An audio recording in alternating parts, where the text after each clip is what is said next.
Presiden Amerika Serikat dan Perdana Menteri Israel dikabarkan terlibat perdebatan sengit lewat pembicaraan telepon. Dikabarkan Joe Biden bahkan mengatakan bahwa berbicara dengan Netanyahu adalah pembicaraan yang paling sulit dan membuatnya frustasi. Dikutip dari Tribun News pada 30 Desember, kabar itu menurut laporan dari Axios pada 28 Desember kemarin. Dalam laporan menyebut jika perdebatan dipicu desakan Biden ke Netanyahu agar Israel mencairkan dana untuk otoritas Palestina. Selain itu, intensitas panggilan telepon antara kedua pimpinan itu adalah salah satu yang paling intens dan paling sengit. Bahkan Biden menyebut bahwa pembicaraan dengan Netanyahu adalah yang paling sulit dan membuatnya frustasi.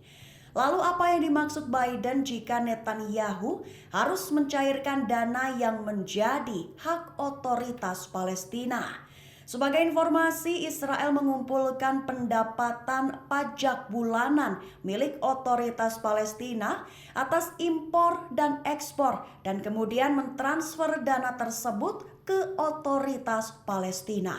Namun setelah serangan Hamas pada 7 Oktober terhadap pangkalan militer dan pemukiman di Israel Selatan, pemerintah Netanyahu memperingatkan bahwa pihaknya tidak akan mengizinkan otoritas Palestina mentransfer dana yang dialokasikan untuk layanan dan gaji di jalur Gaza.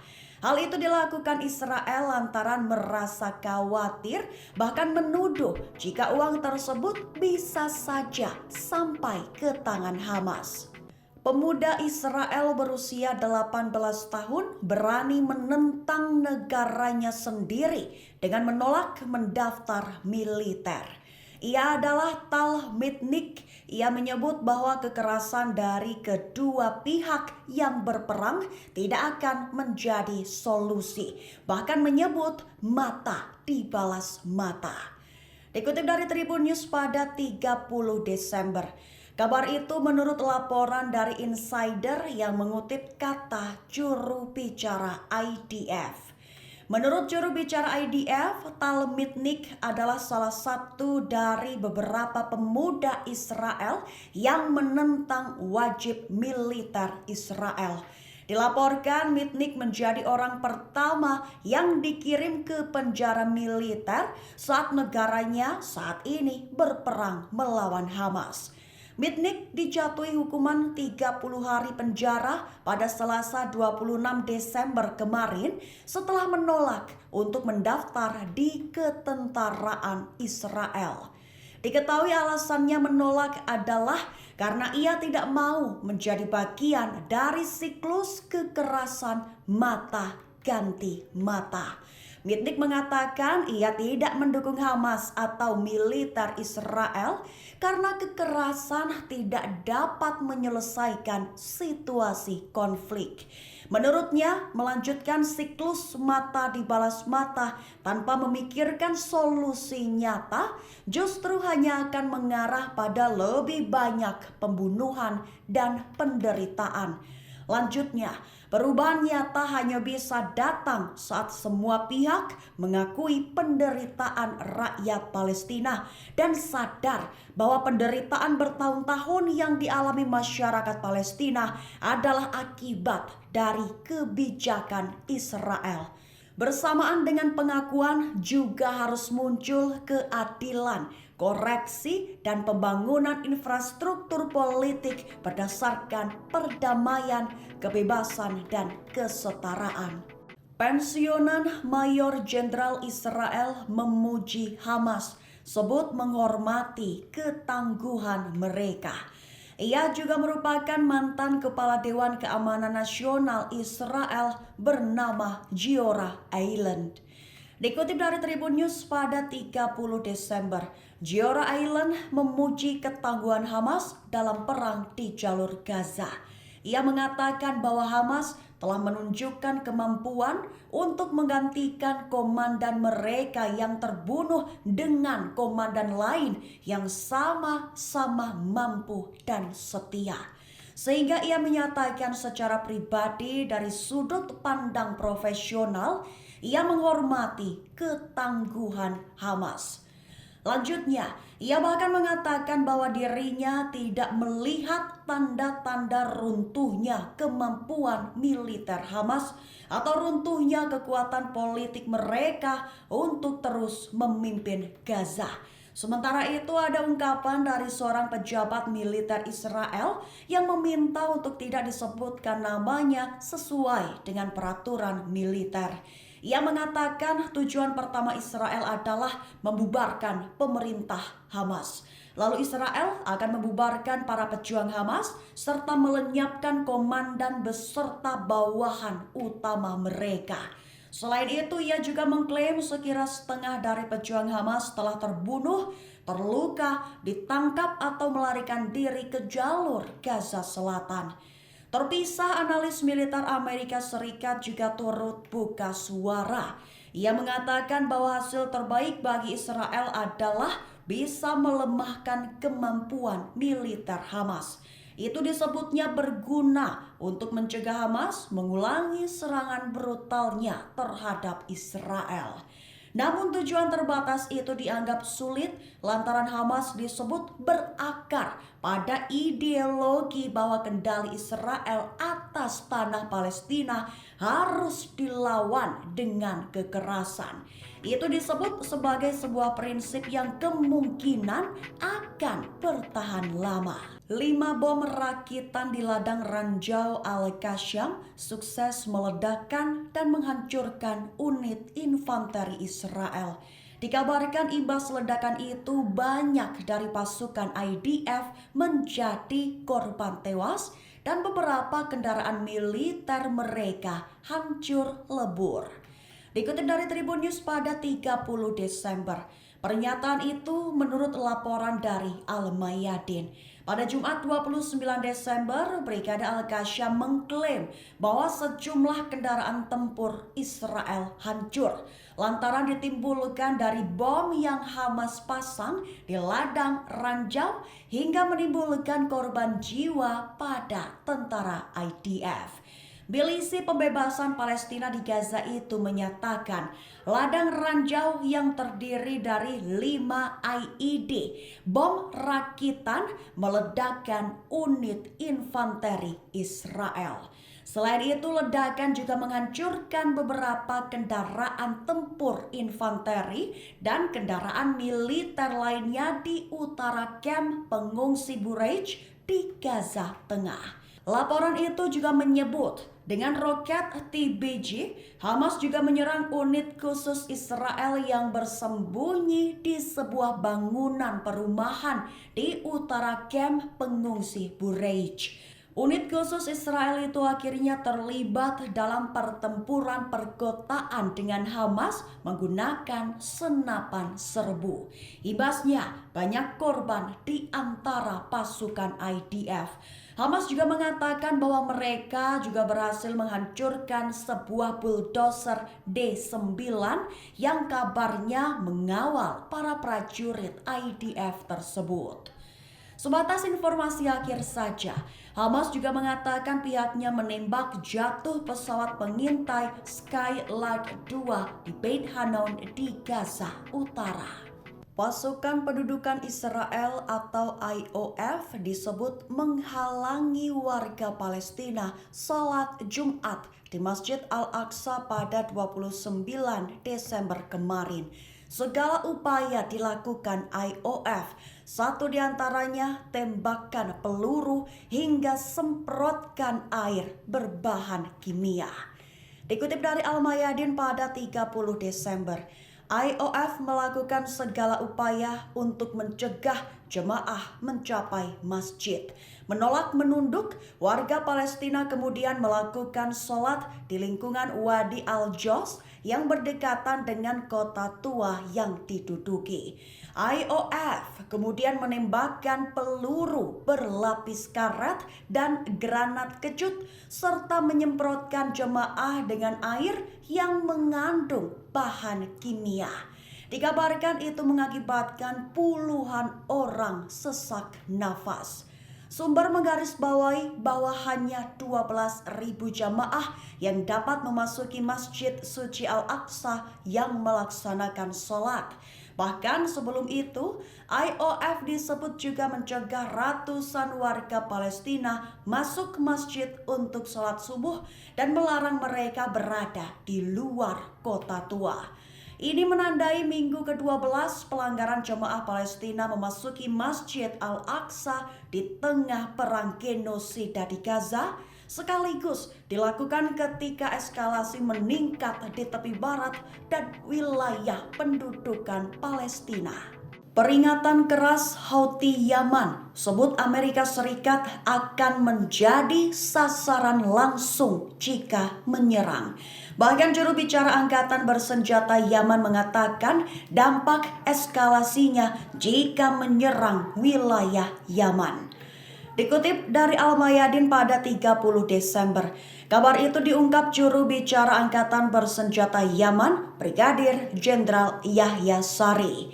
Ia memperingatkan Amerika Serikat agar tidak meningkatkan permusuhan di Yaman atau melibatkan negara lain dalam melindungi kapal-kapal Israel.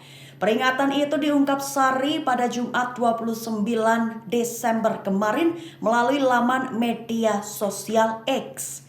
Ia memperingatkan musuh seperti Amerika Serikat akan dampak eskalasi terhadap bangsa dan rakyat. Ia juga memperingatkan semua negara agar tidak terlibat atau bekerja sama dengan Amerika Serikat dalam melindungi kapal Israel. Sari menambahkan bahwa sikap Yaman teguh kepada masyarakat Palestina dan menyatakan siap sepenuhnya dalam melawan segala agresi. Ia juga memberikan penekanan agar Amerika Serikat memperhatikan peringatan dari pemimpin gerakan Ansarallah. Sebelumnya, pemimpin Ansarallah Sayyid Abdul Malik Al-Houthi memberikan peringatan. Peringatan itu adalah Amerika Serikat akan menjadi sasaran langsung jika menyerang wilayah Yaman. Diketahui peringatan itu dikatakan setelah Amerika Serikat dengan beberapa negara barat dan regional mengumumkan pembentukan koalisi maritim. Diketahui tujuannya untuk mencegah Yaman menargetkan kapal Israel dalam perjalanan menuju wilayah pendudukan Palestina. Iran peringatkan Amerika Serikat dan Israel atas konsekuensi genosida di jalur Gaza. Melalui jenderal penting IRGC, Israel disebut hanya bisa membunuh, terlebih membunuh perempuan dan anak-anak yang tidak bersalah. Dikutip dari Al-Mayadin pada 30 Desember, kabar itu diungkap oleh Brigadir Jenderal Esmail Qani, Komandan Pasukan Quds IRGC. Ia menyatakan bahwa kelompok perlawanan di seluruh wilayah memainkan peran penting dalam menentukan hasil urusan regional. Juga menambahkan bahwa perlawanan di Palestina adalah yang pertama memulai operasi. Menurutnya, kelompok perlawanan secara bertahap membangun diri mereka sendiri dan kini menjadi penentu keputusan dan nasib juga untuk mereka sendiri. Jenderal Qani menambahkan bahwa operasi Palestina dirancang secara domestik dan direncanakan dengan cermat selama bertahun-tahun. Meskipun mereka menghadapi tantangan yang ditimbulkan oleh penindasan rezim Israel. Dalam pidatonya kepada para pemimpin rezim Zionis, ia berkata bahwa pembunuhan Razi Mousavi terjadi lantaran Israel tidak dapat mencapai apapun di medan perang. Lanjutnya, Jenderal Ghani mengatakan bahwa Israel hanya bisa membunuh, terlebih membunuh perempuan dan anak-anak yang tidak bersalah. Kemudian saat berbicara kepada Amerika Serikat, ia menambahkan, jika tetap melakukan perilaku irasional di Irak, maka perlawanan Irak akan mengesampingkan pertimbangannya dan akan memberikan tanggapan. Sebanyak 30 rudal dan roket Hizbullah bersarang. Situasi di Israel Utara disebut lebih menantang dibandingkan di Israel Selatan. Dikutip dari Al-Mayadin pada 30 Desember, kabar itu dilaporkan oleh Channel 13 pada Jumat 29 Desember kemarin. Menurut laporan, 30 rudal dan roket diluncurkan dari Lebanon menuju pemukiman Israel.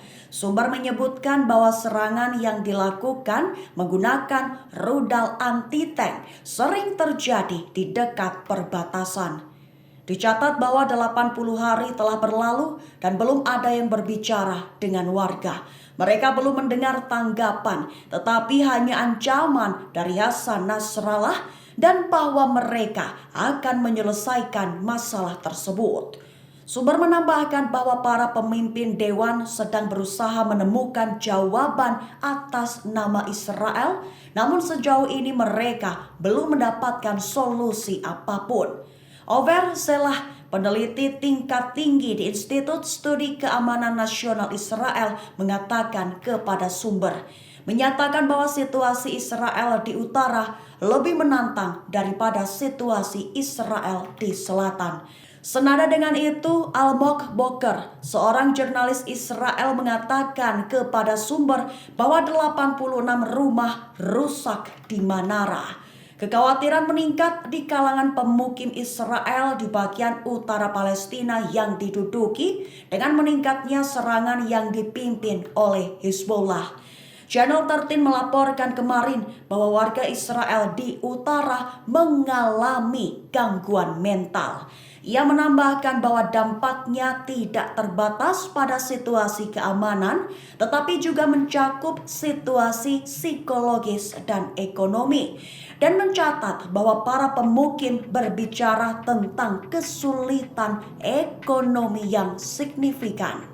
Hamas mengaku tidak takut jika perang Israel di jalur Gaza berlanjut. Hamas bahkan menyatakan siap dan masih memiliki kemampuan untuk meneruskan pertempuran. Dikutip dari Tribun News pada 30 Desember, Israel mengatakan perang melawan Hamas tidak akan berhenti dalam waktu sebentar. Kabar itu diungkap oleh Kepala Staf Angkatan Bersenjata Israel, Jenderal Herzi Halevi. Ia mengatakan bahwa perang melawan Hamas akan berlangsung selama berbulan-bulan. Mendengar kabar itu, ternyata Hamas mengaku tidak gentar. Hamas mengaku bahwa mereka bisa meneruskan perang melawan Israel hingga berbulan-bulan ke depan lantaran masih memiliki kemampuan. Hal itu disampaikan Hamas kepada Menteri Luar Negeri Iran, Hossein Amir Abdollahian. Amir Abdollahian juga berujar bahwa Amerika Serikat telah mengirimkan pesan kepada Iran yang isinya meminta perang di Gaza tidak diperluas. Lantaran sejauh ini perlawanan yang saat ini masih kuat bersama Hizbullah serta Ansarallah masih membantu Hamas di Gaza. Amir Abdollahian menyebut bahwa Hamas hingga saat ini masih berkuasa di Gaza dan mengobarkan perang melawan Israel.